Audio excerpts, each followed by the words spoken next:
Okay बच्चों, अब single coin आने का चांस कितना होगा? वेल देखो, हम हर चीज़ को कवर करेंगे, हर टॉपिक को कवर करेंगे और टॉपिकल करेंगे। पास पेपर भी कवर करने हैं हमने और टॉपिक भी बहुत क्लियर करना है। जैसे कि अगर आप एक कॉइन उछालते हो तो हेड आने का चांस कितना होगा, टेल आने का कितना होगा?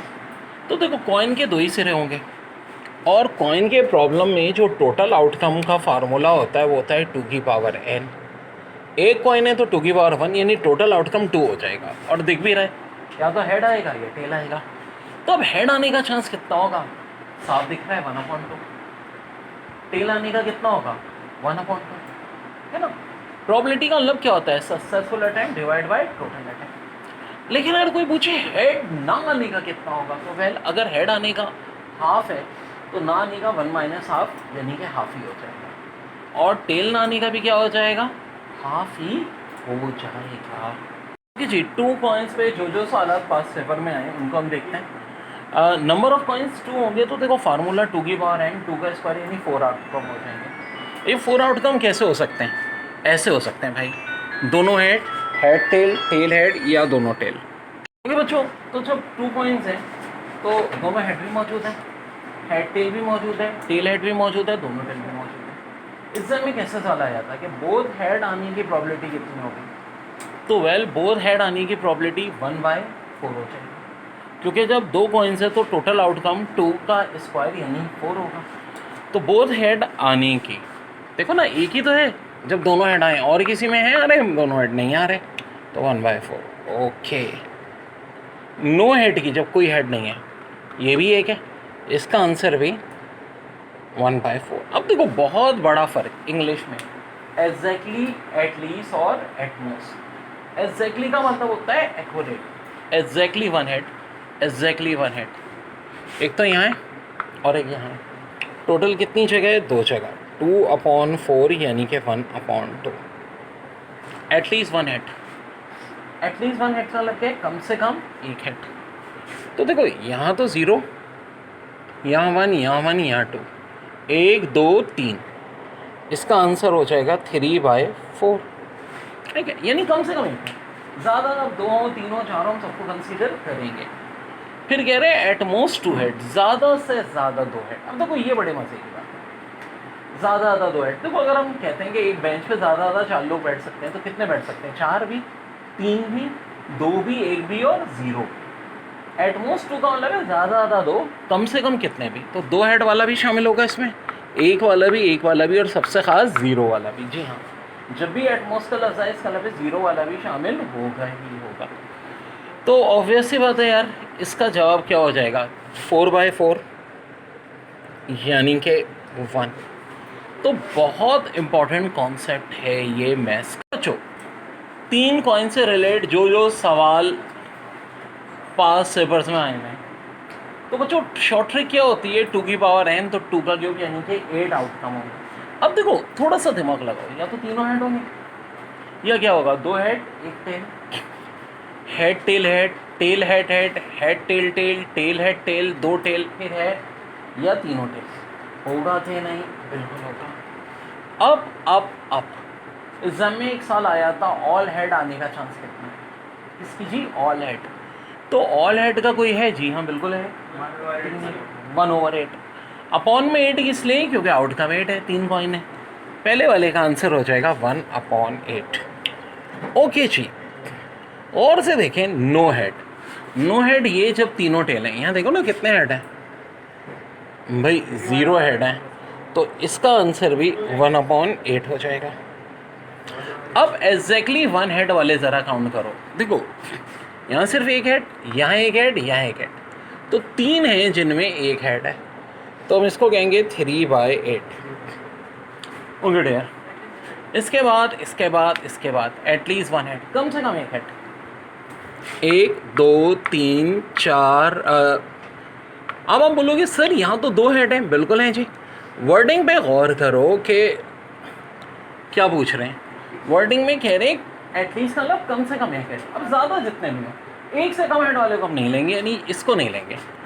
ये तीनों 1 हेड वाले भी काउंट होंगे, ये तीनों 2 हेड वाले भी काउंट होंगे। ठीक है, ये सब 1 हेड वाले ना, और ये सब 2 हेड वाले। और ये एक है जो 3 हेड वाला है, तो सब काउंट हो जाएंगे। इसका आंसर हो जाएगा 7/8। ओके डियर, अब बड़ी अहम बात एटमॉस, ज़्यादा से ज़्यादा 2 हेड।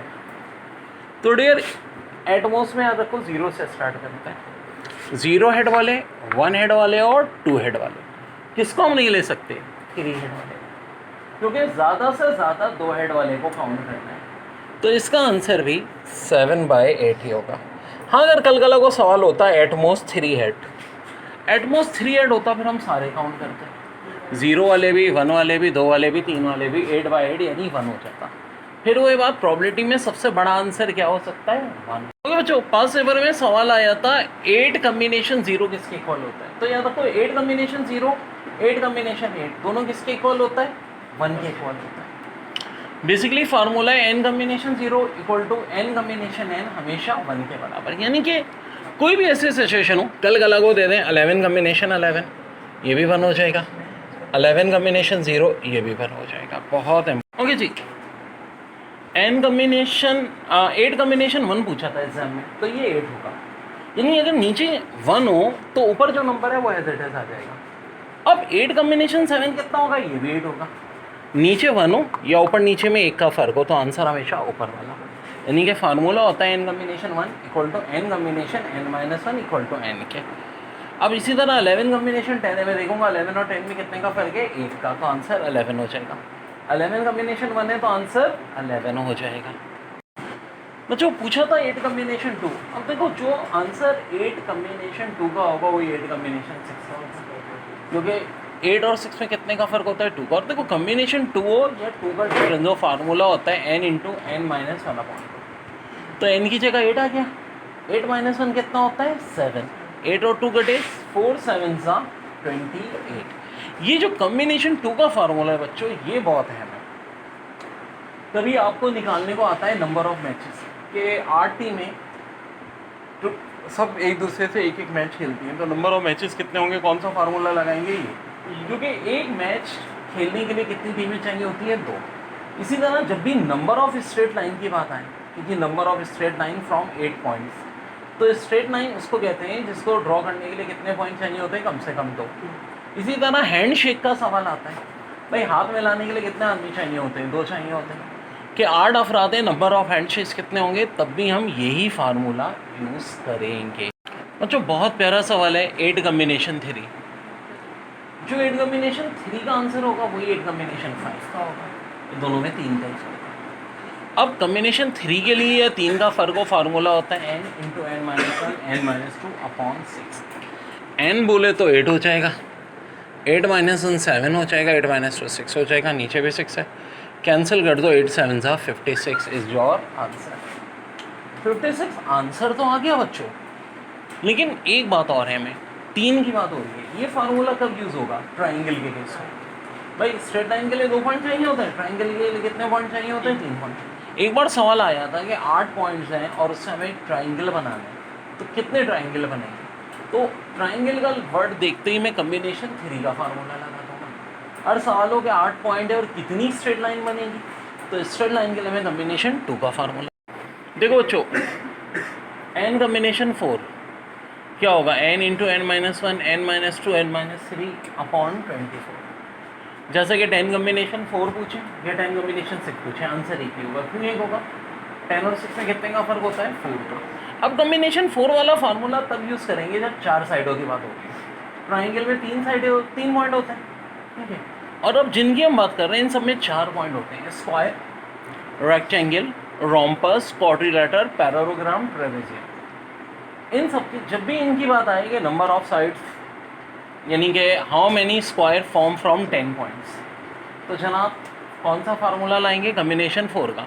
स्क्वायर पूछें, रेक्टेंगल पूछें, रोम्पस पूछें, क्वाड्रिलेटरल, पैरेललोग्राम, ट्रेपेजियम। देखो बड़े अच्छे कार्ड्स प्रॉब्लम को अच्छी तरह देख लो, इस पर बहुत सवाल आए पास पेपर। टोटल ताश के कितने पत्ते होते हैं? 52। अब जिन्होंने नहीं खेले अच्छे बच्चे हैं तो एक बार गूगल पे ना देख लें कार्ड होते कैसे हैं, नहीं तो प्रॉब्लम होगी। यूट्यूब पे भी कार्ड की कोई ना कोई वीडियो होगी। 52 पत्ते होते हैं जिसमें 26 ब्लैक होते हैं और 26 रेड होते हैं। अब इन 26 ब्लैक में 13 स्पेड होते हैं, 13 क्लब होते हैं, 13 हार्ड होते हैं, 13 डायमंड होते हैं। जी टोटल इस तरह 26 कार्ड होते हैं, 26 ब्लैक 26 रेड। अब देखो 13 जो स्पेड होते हैं कौन कौन से होते हैं? एस यानी इक्का, फिर 2 3 4 5 6 7 8 9 10, फिर 3 फेस कार्ड होते हैं जैक क्वीन किंग। क्लब में भी यही होंगे, इक्का 2 3 4 5 6 7 8 9 10, फिर जैक क्वीन किंग 13। ये हार्ट में होगा, ये डायमंड में होगा, बस ये बात है हार्ट और डायमंड रेड होंगे।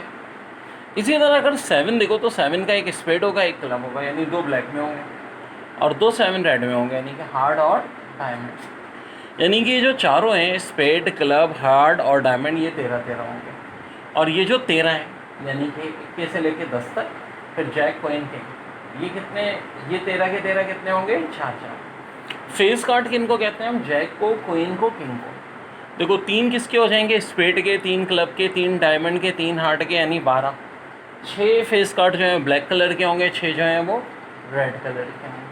ठीक है, पहली बात तो ये कि आपको कार्ड्स के मुतालिक ये सब पता होना चाहिए, तभी आप कर पाएंगे कार्ड के। अब देखो सवाल कैसे आए थे, एग्जाम में आया था कि 1 card is drawn, what is probability that it is black, तो आंसर हो जाएगा 26/52।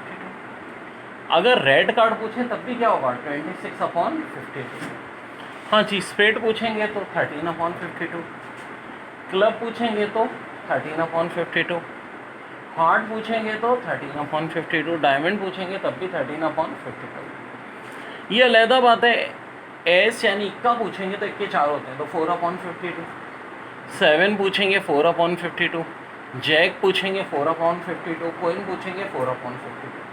अब देखो किंग पूछेंगे तो 4/52 है, लेकिन अगर ब्लैक किंग या रेड किंग पूछेंगे तो 2 ब्लैक किंग होंगे, 2 रेड किंग हो गए, 2/52 हो जाएगा।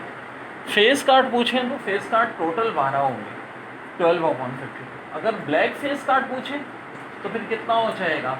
6/52। अगर पूछें स्पेड के फेस कार्ड तो स्पेड के सिर्फ 3 फेस कार्ड होंगे, क्लब के भी 3 फेस कार्ड होंगे, डायमंड के भी 3 फेस कार्ड होंगे, हार्ट के भी 3 फेस। ठीक है बच्चों, प्रोबेबिलिटी की बात हम बिल्कुल शुरू से कर रहे हैं, और जिनको ज़रा भी कॉन्सेप्ट नहीं आता भाई तो वे प्लीज़ देख लीजिए।